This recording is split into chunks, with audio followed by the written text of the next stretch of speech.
DeCarlo with a comment I want to address, and I think this goes right into what we were going to talk about. He says, Mike, well, y'all going to discuss that top 10 most important hip hop albums? Because I don't think Southern Playalistic is top 10 in 2022. Okay, I wrote an article maybe about a year or so ago about Southern Playalistic, it being one of the 10 most important hip hop albums ever, right?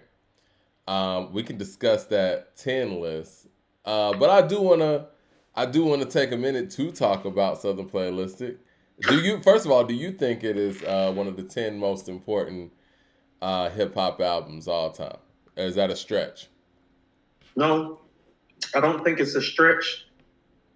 If you think there's a difference between importance and influential, it's definitely one of the 10 most influential. If Okay. it's not 10 most important, I kind of tie a lot of those things together when it comes to stuff like that. Important, I guess we would go Run DMC self-titled album, right? Boom. That's one right there. Paid in Mm-hmm. full. Super important. Okay. Straight out of Compton, It right? takes a nation. Huh? It takes a nation, of course. Yeah, yeah, yeah. That might be at the top of the pile. After that, After that, important. Because usually important, I would imagine, is like stuff that comes early. So would it be fair to say anything after Southern Playalistic could be deemed as important? here's here's what I mean about how it is 10 most important. Well, this southern region has had as great a run as any region has had, really musically, in the history of hip hop, which is still an abbreviated tenure within itself in terms of its existence of hip hop as we know it in the music, especially on the musical and the rapping side of it.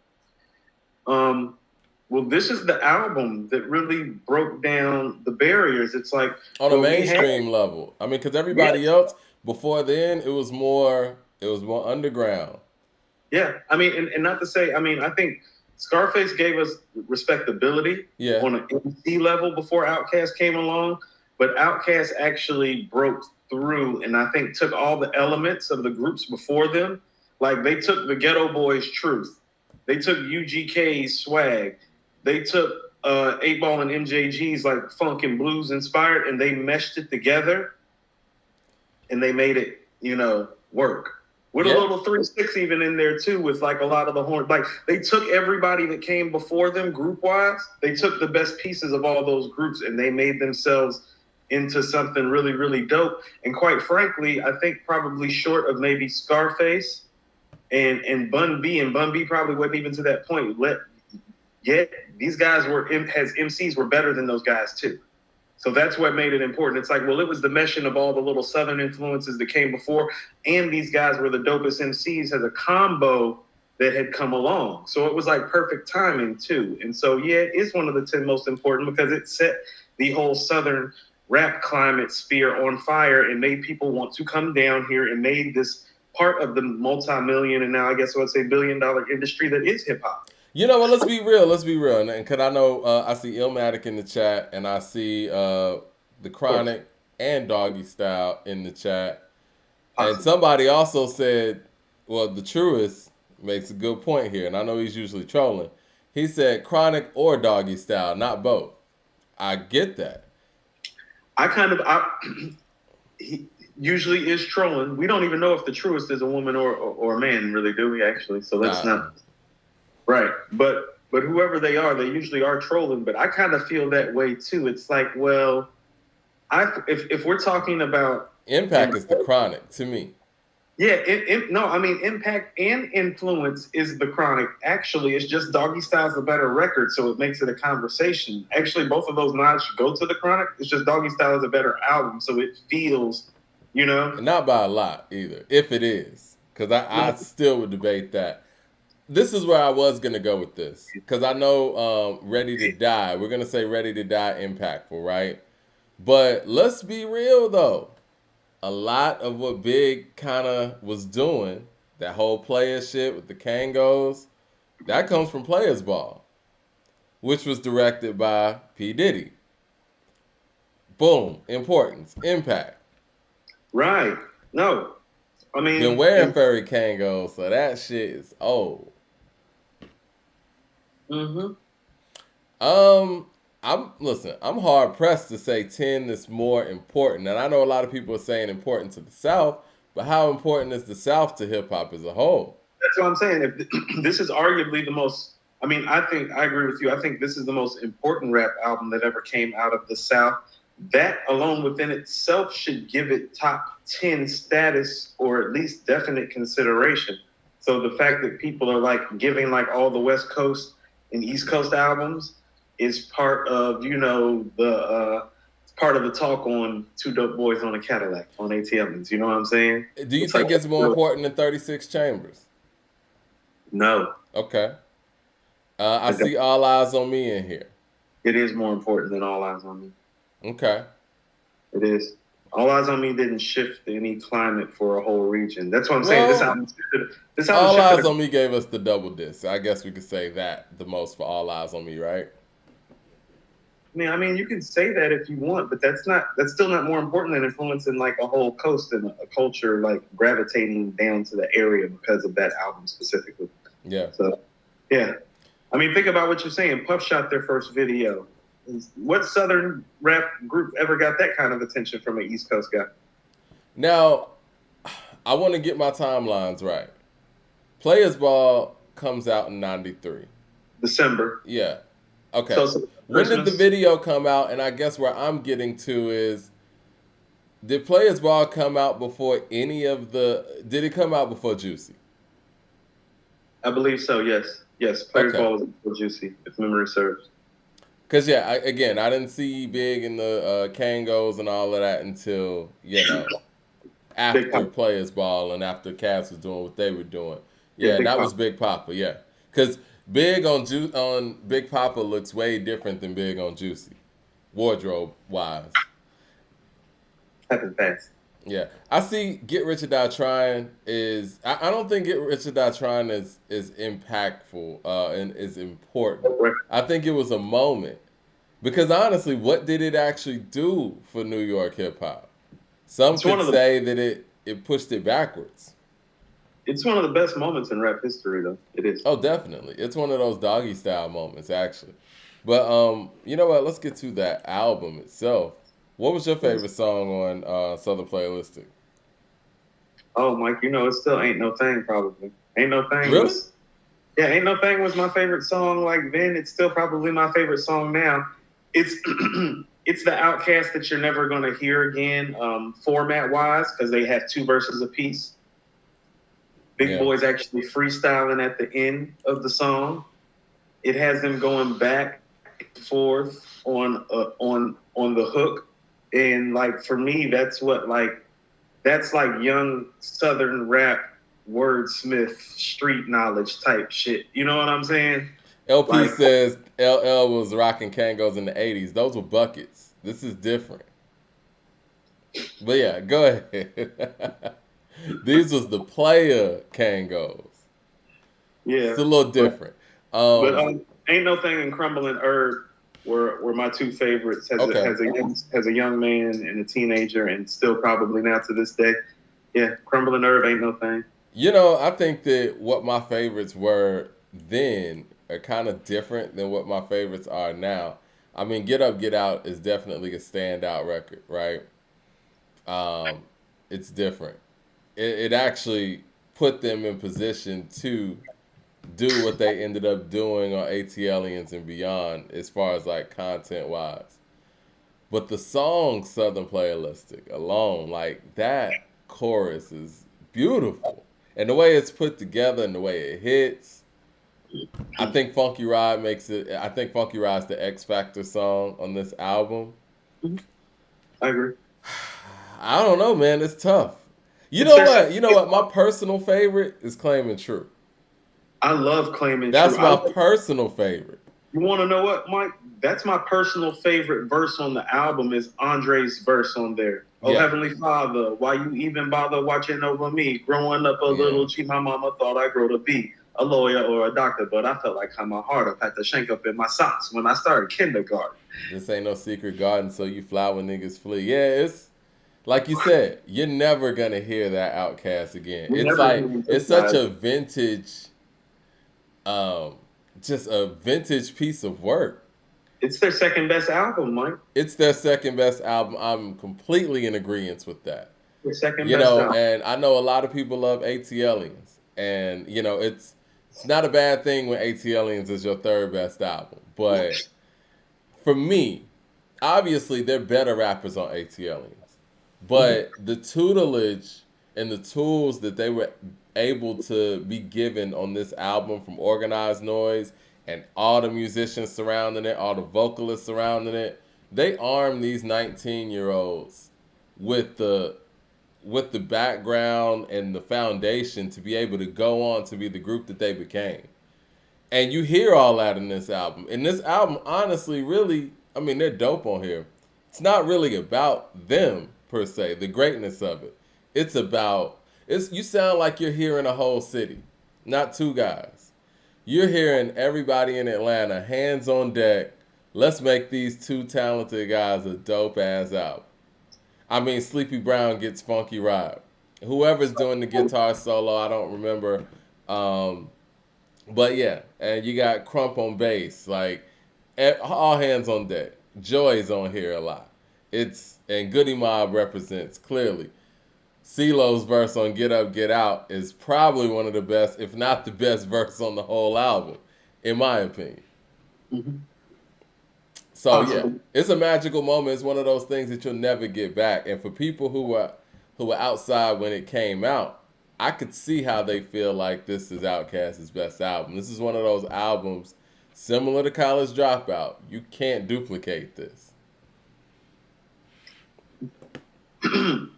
All their street cred is wrapped up in this album too. Understand that. Like this album is what gave them credibility. Yeah. You understand? Like all that whatever stuff Dre has done or tried. This is the album that enabled him to even have the flexibility to try that. That's true. It's how well this album came off. How well he came off on this album. How fermented they were in their style and what they represented for the city of Atlanta and the South as a whole. This Southernplayalistic is like one of the more masterful rap albums that really doesn't get discussed. Actually, Mike, there's not. I think "Call It a Wild" is probably the weakest track on there, Mike. Yeah. If "Call It a Wild" is your weak track, Mike, you have an all-time great album on your hands. I personally think. All right, let's look at '94, right, from a production standpoint. Third best album in 1994. That's saying a lot. Yeah, but from a production standpoint, you got, I mean, no type of order. You got this album. You got Illmatic, you got Ready to Die, and you got, I think, Main Ingredients in there too for me, personally, 94 production-wise. Funknified. Production-wise? Okay. Love Funk. I personally believe this is the best produced hip-hop album of 94, based on the range. If you're talking beat for beat, I might agree with you, but the way Ready to Die was executive produced, right? No, I agree with that. But I'm talking about just the tracks themselves. But you're right, the executive production on Ready to Die is masterful. Just the intro alone, it's very Chronic-like. But that's the thing. Like, you know, it was very Chronic-like sequence-wise. But the way it was put together was like a little different. It was for East Coast people, and they got like the hard. Ready to Die is really, really hard starting off, Mike. It's really hard. Things done changed. Give Me the Loot, Machine Gun Funk, Warning, Ready to Die. Yeah. Like, you know, if those remixes don't start off like that. No, that's real. If those remixes would have actually ended up on the main album, we'd be having a whole different discussion. But I mean, I was listening to Southernplayalistic. Funky Ride came on. That whole guitar solo and all that. I'm like, what hip hop album was doing those type of things in 1994? No, I agree with you. If you're talking beat for beat, from a production standpoint. Yeah, no, beat for beat, like the beats on there were very like eclectic. You hadn't really heard a sound like that. It sounded like it was inspired by the East and the West. Yeah. I mean, I think with Dre and Big Boy, you know, they got looped into that whole hieroglyphic type of flow thing. But I think from a production standpoint, G-Funk was very impactful when it came to like the production style of what Mhm. Southernplayalistic was. And it's crazy because clearly at that point they hadn't found their sound. And this is what they came with.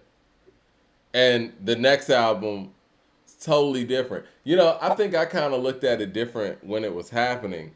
I looked at it like OutKast was taking us on a trip with each album. And I still believe that. But I also look back at it like I don't think OutKast ever really truly found their sound in those days. They were young. And so they were trying to find their actual sound, and that's what we ended up hearing. I think Aquemini was them meshing both their first and second album elements of it, and then we got that. I think Stankonia was them doing something totally different. Like we said before, Stankonia is like the only album that Andre 3000 is on. Before that, he was just Andre Benjamin. He didn't even really have a solid rap name for those first four albums. So I think they were really trying to continuously find themselves, and this is what we got out of it. I think I guess you could say that if you want to, but What does the OutKast sound like? If somebody dropped in from outer space and they were like, what song would you say defines OutKast? What song are you playing? I'm probably playing Elevators. You think so? Yeah, you're probably gonna have to play Elevators because it exhibits who both of them are so well, and it exhibits the dynamics of the group expression that I keep talking about. It's like, well, Andre steals the show, but the bones of that track are Big Boy. That hook, the way he pieces together through Andre's visceral rants, you know, and the beat is knocking, and it's just slow and melodic enough that you feel the southern roots of it, but it's got enough of an East Coast and West Coast vibe to it that people can knock to, and that's what they do well. They do a really good job about the fusion of all things hip-hop while still expressing and identifying their own personal plights, and Elevators is a good reflection of that. I think that's a good pick based on how you broke that down. Yeah, because they are very reflective on there. Yes. Michael Brown says, just seeing this, is this a new start time for the podcast? Yeah, Yes. I mean, we were 1:00. What do you guys think about it? Yeah. But I was gonna say Bombs Over Bad Dad on a creative level, but I see where you're saying what you're saying from an MC level. See, that's the thing about Cass. It's like you could like Cass for two different things. Me personally, I like them for both creative and for their bar work. But for the people who like them for their bar work, you're gonna have the Elevators, the Benz or Beamers, stuff like that. Well, no. Well, listen to what I'm about to say. This is why I mean I would pick Elevators.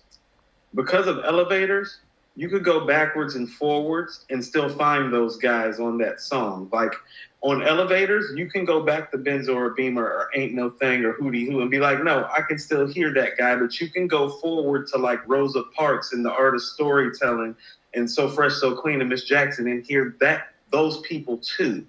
It's a good reflection record because if you play Bombs Over Baghdad for somebody as the record, well, then when you play Benz or Beamer, you're like, those ain't the same guys. You're like, those are the same guys.